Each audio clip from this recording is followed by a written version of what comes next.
Welcome to the DevReady Podcast, where we're helping non-techs build better tech. Today we're joined by David Pillinger. He's the CEO of VCEX, but also of Safesoft. David, thanks for joining us.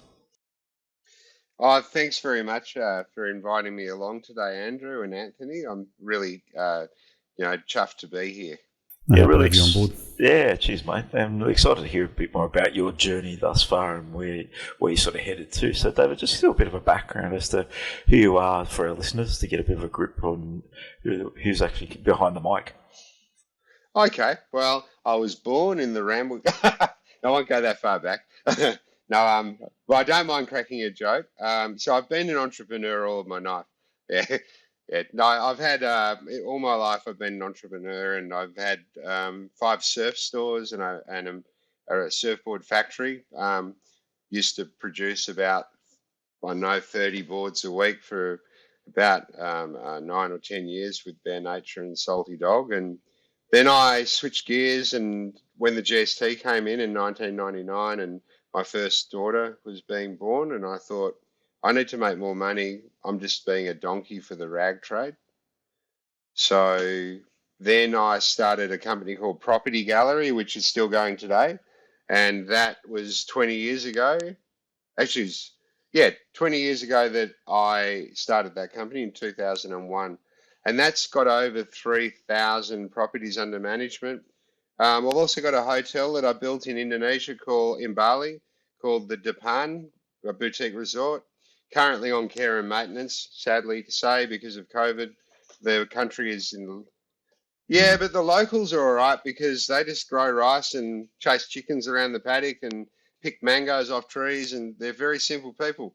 I mean, my wife's Balinese, so I mean, I'm in direct contact with about 300 of my relatives up there, and they're all good. None of them have got COVID. It's interesting. No one in the village has got COVID, but people in Denpasar have. So, I mean, there you go. I don't know. Mm-hmm. But that's about me, And so I started Safesoft in 2018 as a global solution. So I've already been living offshore for a while. So we actually started it in Ireland as we intended to make it for the EU and Ireland and the US and Northern Hemisphere.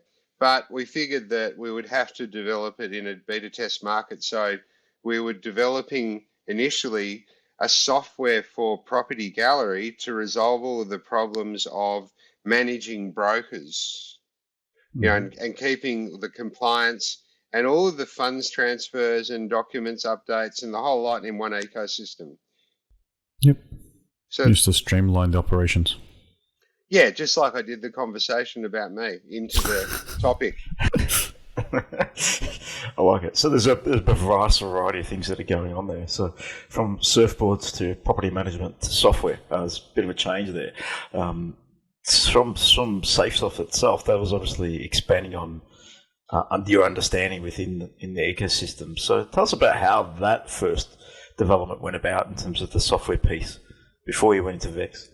Okay, so I mean, if you think about what you need to do to run a surf business, even then we had online presence 20 years ago with dial-up modems, and even then I could see that the presence of online sales was only going to get higher, and the GST removed all of the potential profit out of retail as it was then. So I've got quite a good long-term view of things in terms of I can see what's coming, because if that happens, it's just the thin edge of the wedge, right? And so GST killed retail, and then to further that destruction, the internet also killed strip shopping and shopping mall shopping. So we've all experienced that. We all buy online, and we all benefit from the prices online now. And we also benefit from the convenience of having it delivered to your door. So it's not like it was a stoppable event, and it was not like something that I was planning on just living with that type of erosion. It was hard enough in the rag trade and retail as it was. So I had some experience with software, but I could see that it was immature. Then I started property, and a fledgling startup by McGrath and Lockie Murdoch, McGrath Properties, came to me and said, "Oh, we've got this company, we're doing realestate.com, and we've put all these classifieds online." Basically took on the Sydney Morning Herald in Sydney and won. And so that was the transition from newspapers where people would read ads to find a listing, to find a property opening date where they could go and see something for sale. And I said, yeah, warmer, but not hot, but that realestate.com is going to go well. So I started kind of thinking about what I could do, but I was so busy making money, and I actually got into the BRW Fast 100 in 2006, and I was the 24th fastest growing company in Australia with Property Gallery. And like I said, it's look, I mean, it's an accolade. Hey, they rang me the next year and said, "Oh, you've got 14th this year." And I said, "I'm not going to Melbourne this year for the awards." And they said, "Why?" And I said, "I've got enough photocopier salesmen calling me already." Yeah. So get it. Yeah, I mean, things like this give you good exposure because it's a story, but things like that also give you good exposure and credibility. But I don't think you want to be writing it every year. It's probably good to do a follow up. Like, it's really good for the brethren, to be able to come in and say, "Hey, brothers and sisters, look at me now. I'm Elon Musk, and I used to go to your school." I mean, that sort of thing should happen if you do make it that far. You should have the Melanie Perkins of the world sort of going back to the people that help them get exposure. But and like coming back to you guys and seeing, how much you've grown and saying, "Oh yeah, look, I've grown a little bit too," and you guys will probably say, "I know."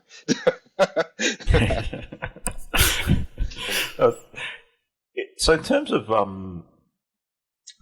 so we've got a software piece. It's ticking along, and that's all about operations, right? So you understood the market, you're seeing where things are going. Clearly, things are moving online, and you got a grip of that pretty quickly. In terms of when VEX came about, what was the problem you're solving? Because clearly you're solving problems along the way to get good traction here. So what is VEX? What is the problem that's actually solving? So, well, let me just introduce you to how VEX came about, and then tell you the answer to that one. So it'll be a two-part answer. Part one. So I had all of these problems. So I was dyslexic at school. I left at 14. I went to Cranbrook from age 3, but couldn't cope with school because they didn't understand dyslexia. And so I just went and built things because I like building things. And I'd got all my tickets for construction, did high-rise, etc. Then had a little accident and thought, "Oh, this is bad. All I know is surfing. I've left school too early. I'll just start surf shops and build them." And so I built, so building things, and I like vertically integrated businesses, which we call today an ecosystem. So basically I had all this sort of logic and ability of doing a vertically integrated business, manufacture and sell it, build it and sell it.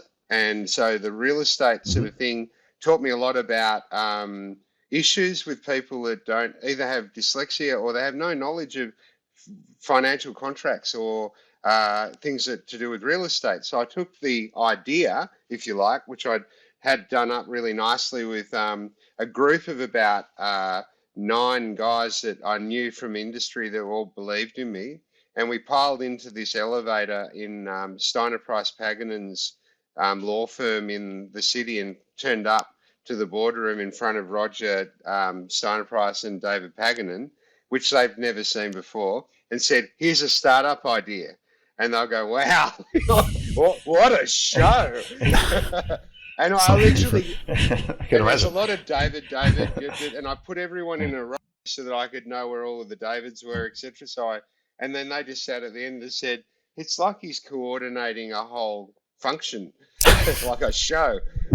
and it was really funny. But anyway, I kind of I gave it to them. I said, "What do you think?" And, and I kind of started to realize the kind of issues, but more so the pivot point for us for the real estate solution to VEX was when Pago said to me, So if you can wrangle all of these brokers, real estate brokers, they're like stray cats, and if you can get them all together and get all of the users to understand what they're talking about really quickly, why can't you do it with brokers? Because it's the same with AFSLs and raising capital.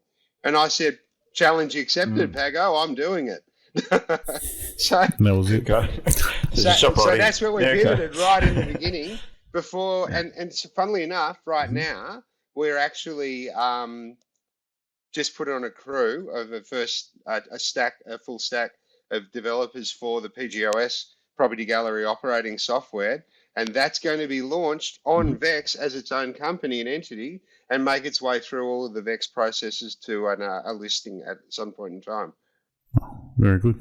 Cool. Okay, let's explain what VEX is for everyone out there, just in simple layman's terms. So if anyone's listening, you've touched upon it, but explain the detail of what VEX is and what the end-to-end is in terms of getting your business up there, investment, etc. So VEX is very user-centric.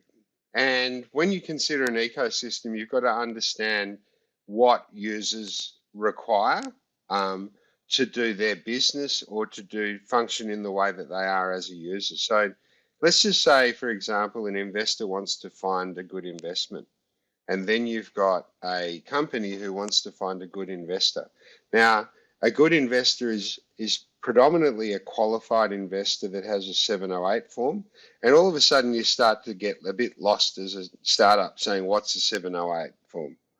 Yeah. 708 form, yeah, I'm sure some people are asking. I'll just say for the viewers, it's basically a sophisticated investor of someone that has a signed form from their accountant that says this person is allowed to invest in a company before it's listed in a retail market, which, for instance, the ASX is a retail market. So and the reason that they can work and invest on an ASX without being a sophisticated investor is because of a thing called continuous disclosure.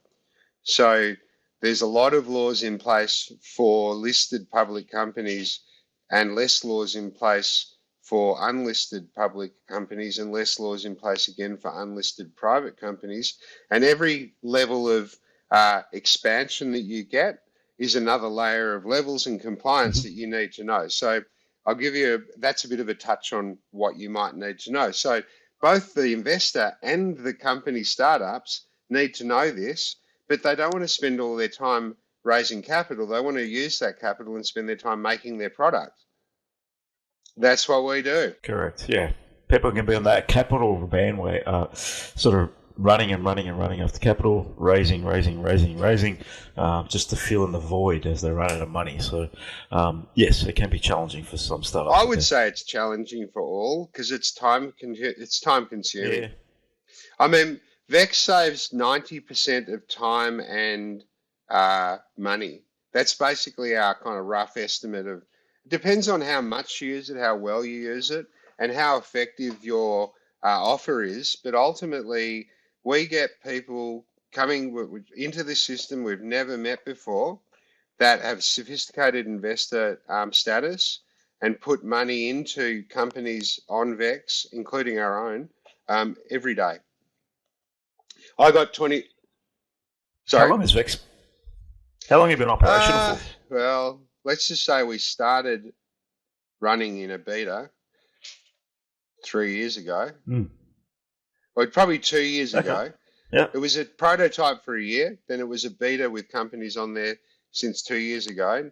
And now we've got good examples like Infinite Blue Energy went from a 10-cent share, about 14 million market cap on VEX, to a 70-cent share price public company in the last 9 months. And it just clicked $100 million today, actually, in market cap. And it still hasn't listed. And bear in mind that we actually do the compliance and user journey work for AFSLs and brokers, and we haven't even added that feature. We're doing that manually at the moment because if you say, where are you at? Well, that's all working really well and great, and this bit's beta test. Because anytime you do an update, it's a beta. Well, it's a live beta test, I mean, Yeah. you can't sandpit something that there's no sandbox for, right? You can't Exactly. sandbox it's a live, new, if you're doing something that's new, no one's got facilities for you. There's no playground for you to test it. So you've got to be really cautious. So when we do start, it'll be the classic sort of overnight success. We've only got 152 companies on there at the moment. We expect 10,000 in the next few years. Okay. But 152 is a good starting point. Well, for most people, that'd be a goal. So I think that's, for us, that's like, not bad. Yeah. That's a good step. I mean, they're all, and you've got freemium type levels as well as fully paid. So our, there's like indexes on VEX. So you've got your, at the moment, there's one marketplace and it's currently being split into 4. So we're going to go from a startup index, which is more your crowdfunding types. And then you go into your ESIC index, which is where investors can find tax incentives for 20% instant write-off and 100% capital gains tax-free, which for any of you 708 investors out there, check out vex.com.au and the ASIC index. It'll be up in about, 3 or 4 weeks. And so that... it might be up by the time we release, so yes, it'll be there. And then you've got the VEX pre-IPO, which has to be a public unlimited company on VEX that's already trading on VEX. And you can actually trade off-market on VEX with the approval of ASIC, which we organise for companies on there in that stage. So that's sort of, 1, 2, 3. 1 just supports people like basic operators like Cake, etc., but we do a lot more than them. But it also gives the opportunity to move to ASIC and it moves to the pre-IPO. And we've also got appointed a new in-house chief legal counsel and CEO that are both ASX directors and both very experienced campaigners working for another registry in the past who are doing our VEX ASX index, which is basically a mirror of the ASX where we'll be having a brokerage to trade listed companies where you can just pay for them. So we're competing with everything and everyone. When you go to a full ecosystem, you really do change everything. Yeah, it's about impacting the whole strategy of everything that happens in this space. So that sounds quite intriguing as to where you're going and what's sort of coming together. So, well, it's distributed ledger technology without the blockchain requirement, because how can you distribute your ledger technology if nothing else is blockchain? It's like saying, it doesn't connect to anything. Yeah, you're just running it for yourself. Yeah, it's just a blockchain. But doesn't fit anything. You go, what's this plug for? You go, America, I think. You go, oh, well, chuck that in the bin. Yeah. We're the international adapter to blockchain as well as being the real world, because governments aren't just going to flip the switch and turn into blockchain. Look at the ASX. It's been trying for years. No, they're not. They're not doing it at all. Yeah, it's not happening that quickly, is it? It's not going to happen that quickly. Yeah. So it's all going to take a lot of time. Anything that's regulated has a lot of hoops to jump through. Is going to take a long time to actually get any technology change. So especially things that are working, right? So why change if it's not broke? That's probably the mentality in those worlds. Well, it's also a fear. Banks are very much also off cloud. I mean, my brother-in-law, David Stevens, is world-renowned database manager for banks, and he works in so many different countries, maintaining old language that people have lost manuals for, but they're still holding all their data in these vaults, and they're big banks. Yeah. I mean, I'm not going to say which banks they are, but I'll just say that most of them are running. I had a meeting with the ASX years ago, and I said to them, they said, well, how can you do it? Like one of the friends of mine that works in a high level there. And I just said, well, it's just the way it works. You can't stop the internet with a walking stick. It's just not going to happen. As hard as you try to stick the walking stick into the spokes of the internet and cloud and the IoT of things, I mean, it ain't going to work. It's You're walking. big. It's going to suck that walking stick. It's not going in anywhere, and is crush it? Yes. Yeah. Yeah, those banks are just all, or even those old legacy things, they're just there because they work, and there's a lot of risk to introduce something new potentially as well. So they have to do all their checks and balances and change processes, systems, trainings, a lot of stuff to put in place. That's the thing, Anthony. I mean, it's a bit like fueling an aeroplane full of passengers mid-flight, like they do fighter jets. I mean, at least with fighter jets, they've got an ejector seat and a parachute ready to go if it blows up. Yeah. But even then, it's risky. Yeah. It's how much risk do you want to take on board at any point in time. Yeah, they say, what? We've got an A380 full of passengers that are trading, and you want to change it. You go, yeah, you should land first. Yeah. No, so there's no time to land, is there? Money never sleeps, that's for sure. I mean, and look, we've just come up with a solution. That's all. Simple. And technology-wise, how did you go about developing that platform? Well, the secret sauce, eh? You don't need the secret sauce, just, whatever you're happy to tell us about your team. Whatever you can share, mate. No, look, I've got some really good people that I don't promote their names because they always get, people try to poach them all the time, even though they're paid better than, most companies would consider, and with the salary and share options. And ultimately, I have very talented people working with me that make this happen. And they have to be very fast at learning. Let's just say that. And they have a real passion for what we do. And so that stack that we have is always being tinkered with every day and added to and developed. And, we've got some pretty big visions in terms of educating people to do the type of learning that isn't properly being taught at the moment in universities. So our idea of building Safesoft Limited as a core company that owns VEX and the PGOS software, which will be launched next year, will actually be a base for all the derivatives of our license, because the way that VEX works, it has to actually run in each country with an ASIC equivalent and a banking equivalent with their rules and laws and customs and ultimately currency, etc. So I'm flying up to the UAE with DFAT and Austrade in November on the 17th, and I'm back on the 14th, and I'm going to Saudi for the VEX KSA, talking to them about setting up a VEX Kingdom of Saudi Arabia. And I'm going to Abu Dhabi to set up VEX UAE. And also, there's more to do, So I'll just say, Andrew, before we start, so did you outsource to another team, or did you bring in your own employees? We employ.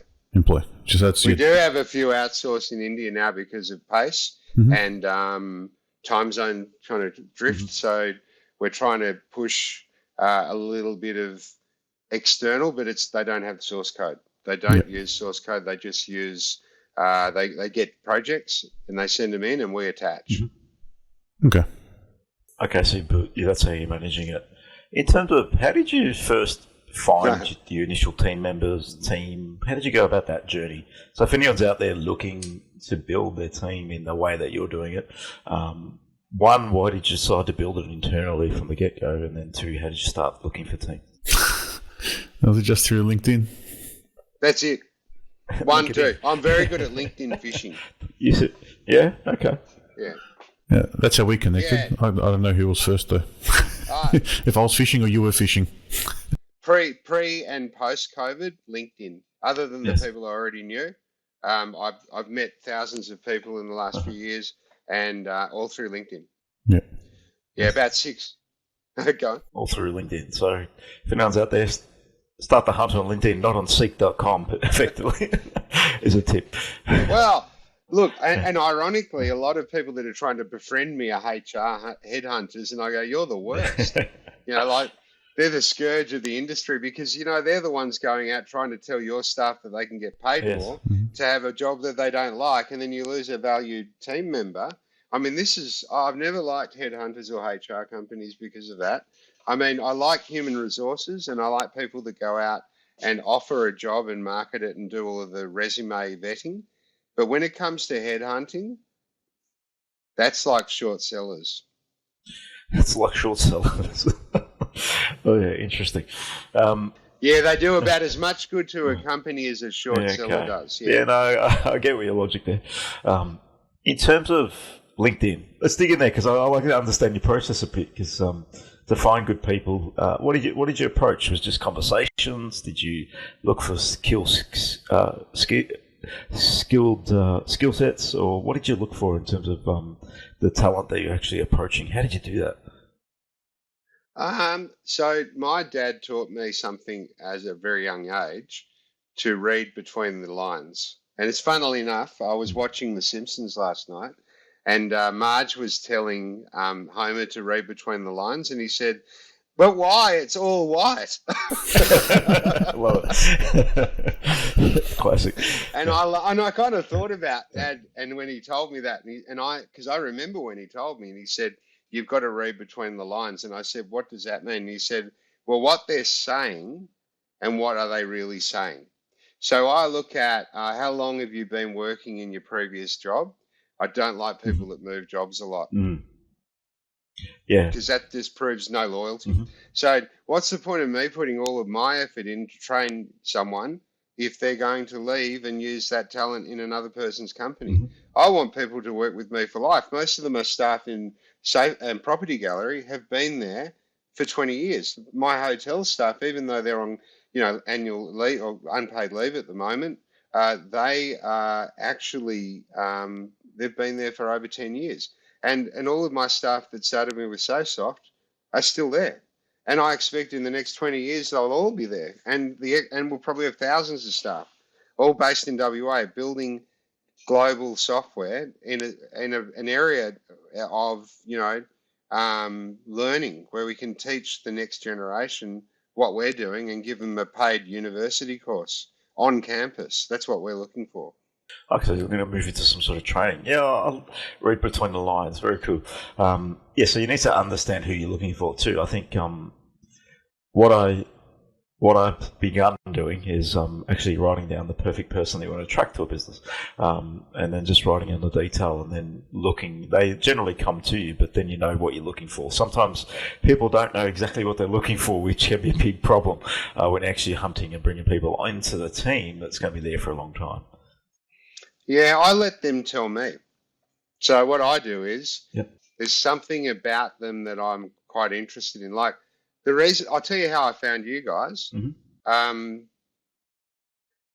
Someone that I met on LinkedIn, who I can't remember right now, sent me a podcast of Kurt from Kurt Alexander. Yes. Mm-hmm. Yeah. He's Perth-based as well, I believe. Is he? I believe he is. Is he? Or Queensland, actually. Queensland. Yeah, Brizzy. Yeah, he is. Yeah. Apologies. Yeah. No, that's right. So anyway, I kind of enjoyed the interview. So I thought this guy's kind of funny. You can't go to the Middle East with that voice. And I just thought, geez, you're funny, Kurt. So I kind of contacted him after that, and I contacted Anthony, and I said, hey, I'm keen on doing a podcast with you guys. Are you interested? And then I talked to Quick Safety, and I said, I like your company. Can I help you get some money and make you grow? And here I am today. Well, there you go. So it's worked well for everybody in terms of Kurt. I know he was looking for some help. So fantastic if that's come off. Yeah, brilliant. Yeah, then just reaching out, having a chat with David offline out of the podcast and just understanding what he's about and where he's come from. So it'd be a great story to tell. Well, I mean, anyone watching this, all you have to do is go to LinkedIn and just message me. That's all you have to do. And then I'll say, yeah, sure. And then I'll either solve your problem or not. I mean, and generally I do. Yep. Because I'm a good problem solver. Very good. And I've got a very good software, Margo, who operates the system for us. By the way, did I tell you the story about why we have an operating system called Margo? Not online, so let's talk about that now for everyone to actually get a grip on that. All right. So Pago said to us, can you do something that wrangles brokers? They're just like real estate agents. They can go rogue and And I said, yeah, fair enough, I can do that. And I mean, most of them are very compliant and good, but it's still a lot of work for brokers and AFSLs to manage. So it was more about the process. Let's just say the corrupt thing is just a movie reference and it's a joke.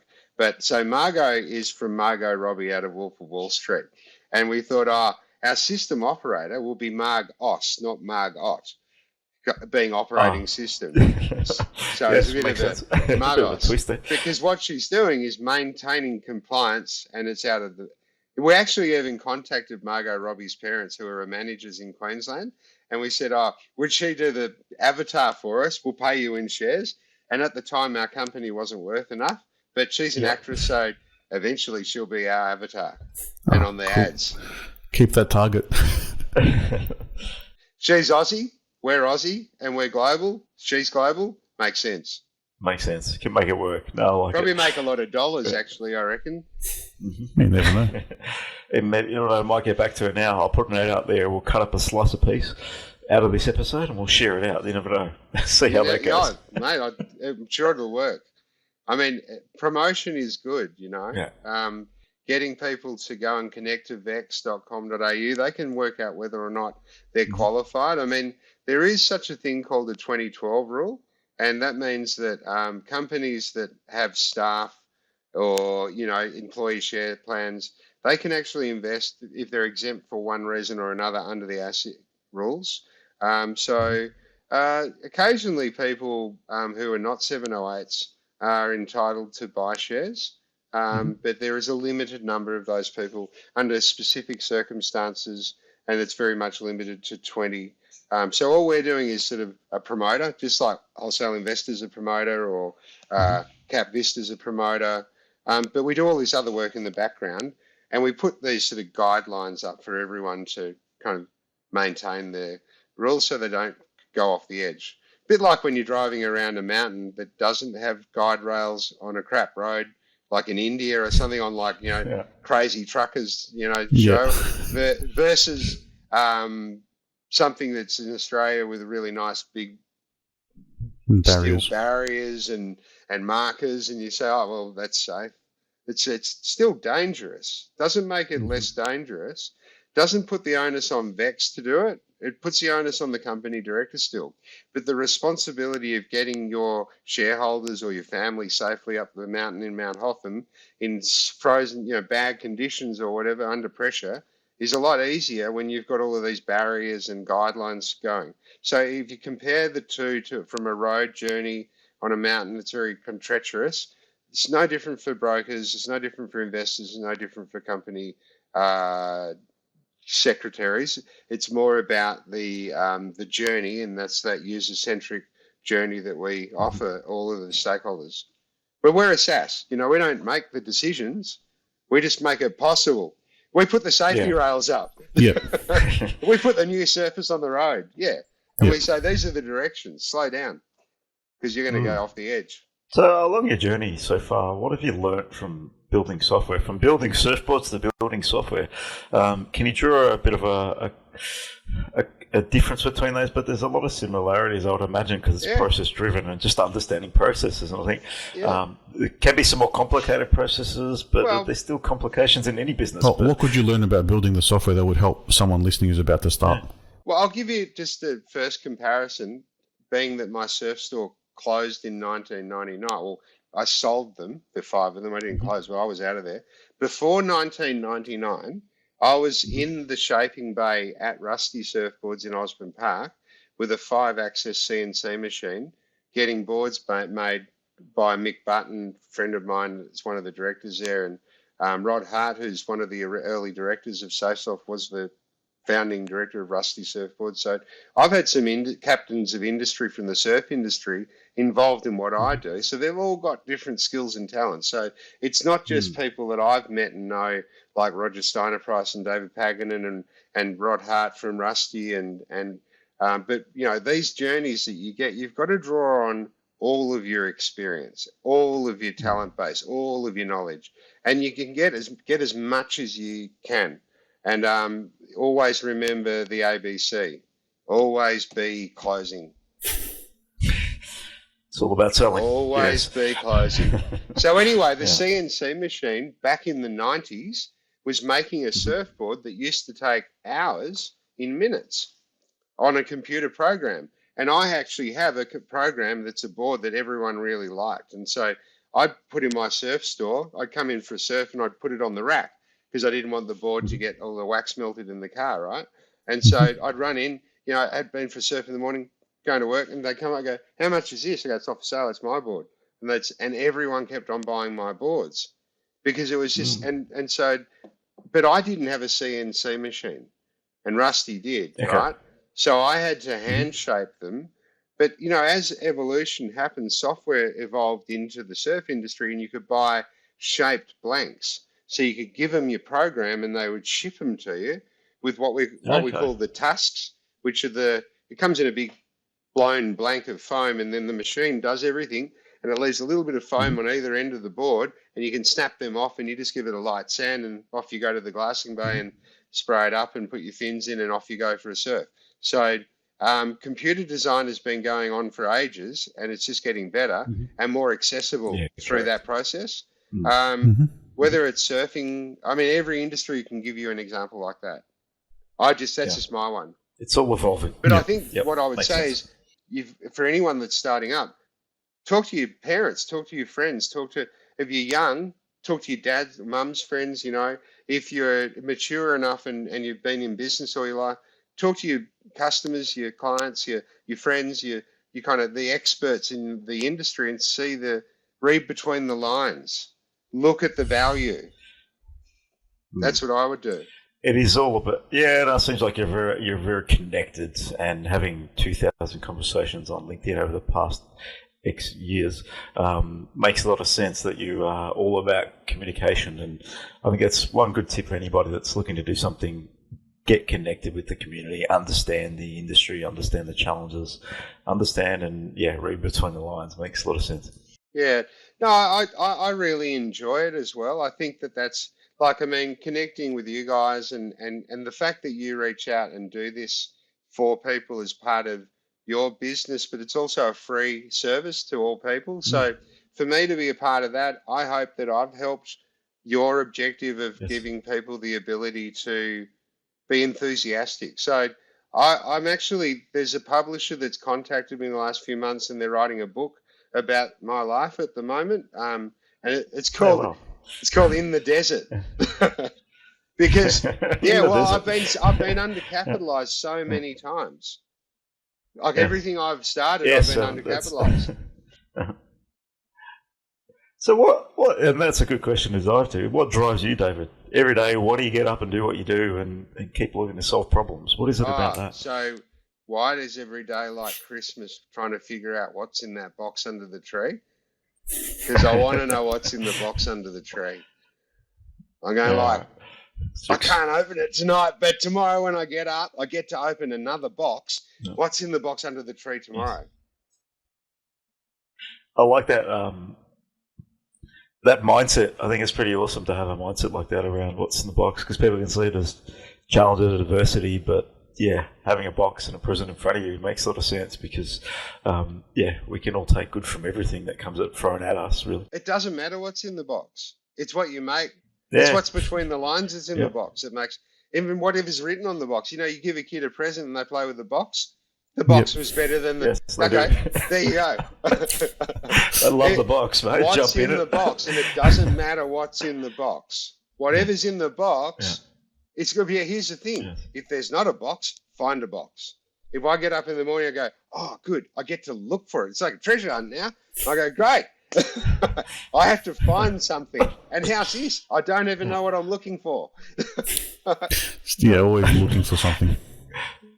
Yeah. That's classic. No, I love the mindset. I think people can take a lot away from that. Just over this conversation, you can hear that coming down the line as to your energy, your enthusiasm, and you're just that positive attitude to do something new and take on anything. Because it seems like you're the take on anything challenge type guy. Look, the thing is, anyone can take on anything if they just accept that they can. And here's the thing. I'm not going to go base jumping. I can guarantee you that. I'm not that stupid. Yeah. So I know my limitations, and I also play to my own strengths, and I do things that I like doing. I only do jobs that I love, and I'll only do them until I love them. And as soon as I don't love them anymore, I can't do it anymore, because why would you do something that you didn't enjoy? Yeah. Yes, a lot of people in the world do something they don't enjoy. But that's So I because think, they're not looking for what's in the box. No, they're just thinking, oh shit, another box. No, but even worse, they say, oh, I have to go to the box and unwrap it and see what's in there for me today. And then, oh, it's not what I wanted.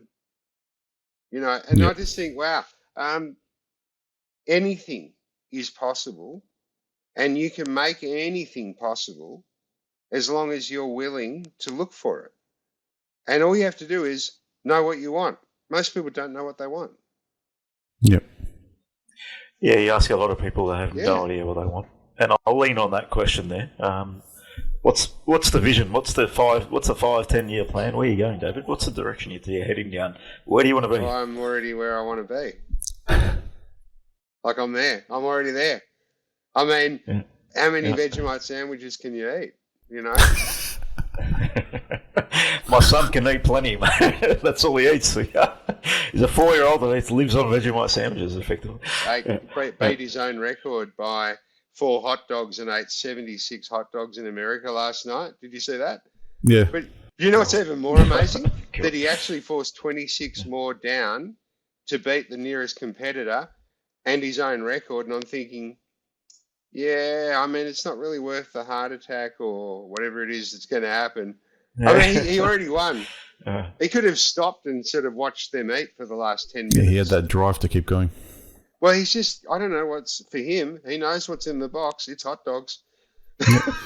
And there's a lot of them. He just wants to get to 77 or 78, And I'm just thinking, oh, God. I mean, imagine how much would you not want to eat a hot dog after that? I think a year's worth of hot dogs or lifetimes. He's a competitive eater. He probably does it every month. Yeah. Like, it's just, that's his thing. Yeah, he'd never eat a hot dog in his own time. Yeah, I'm off duty. You go, here, mate, can you do it? You go, no, I'm off duty.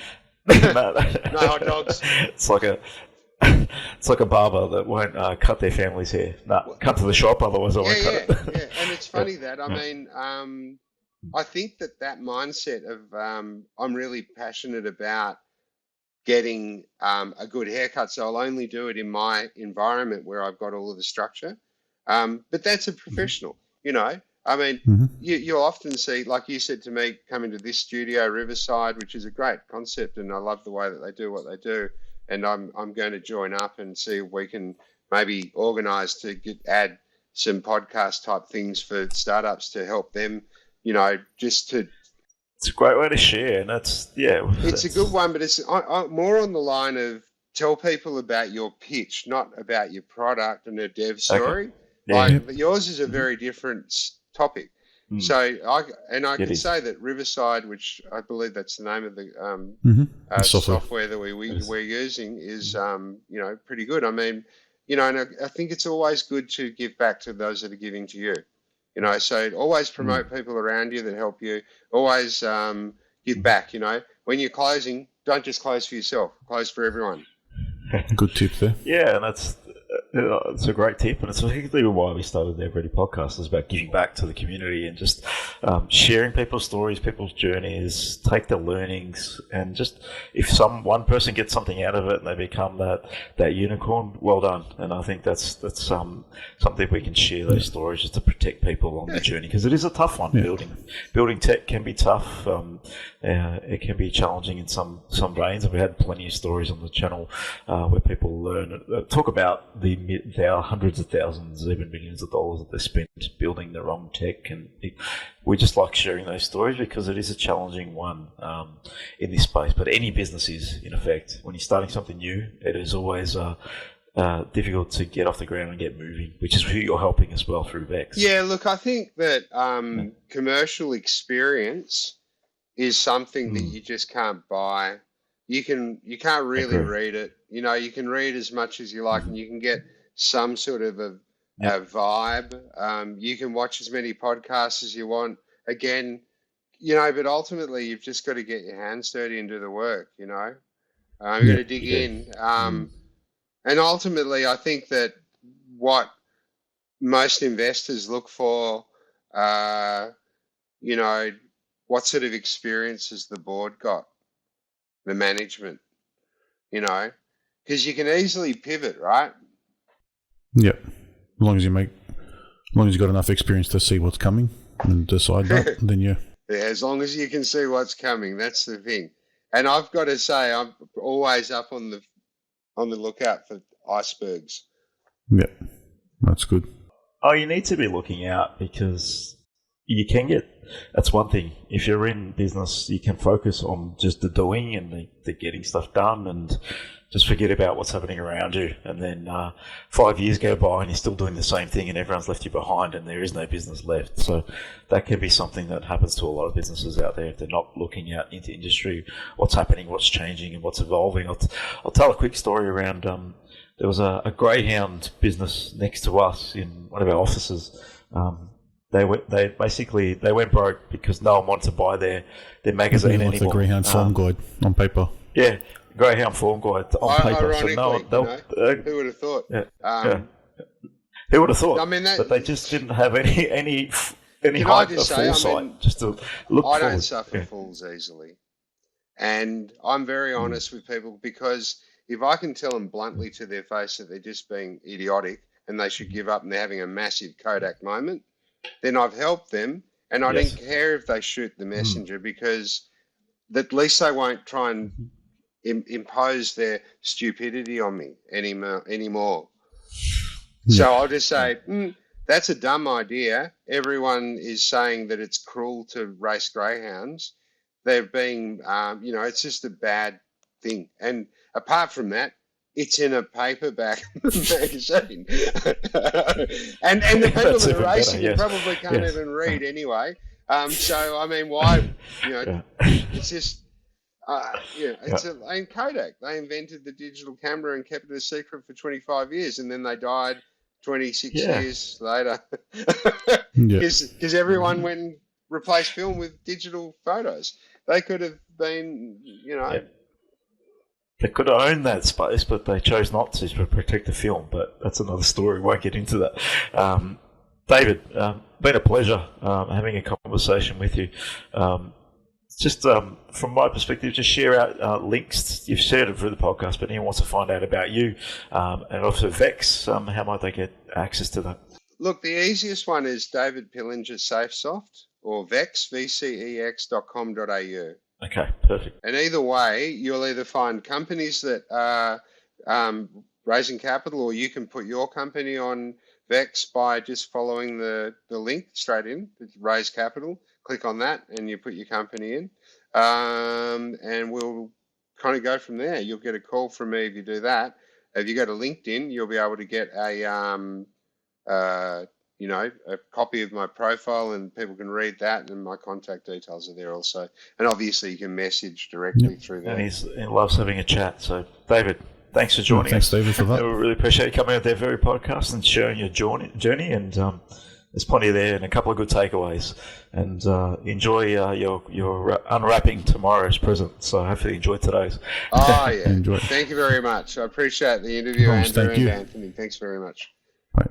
Cheers, guys. Thanks a lot.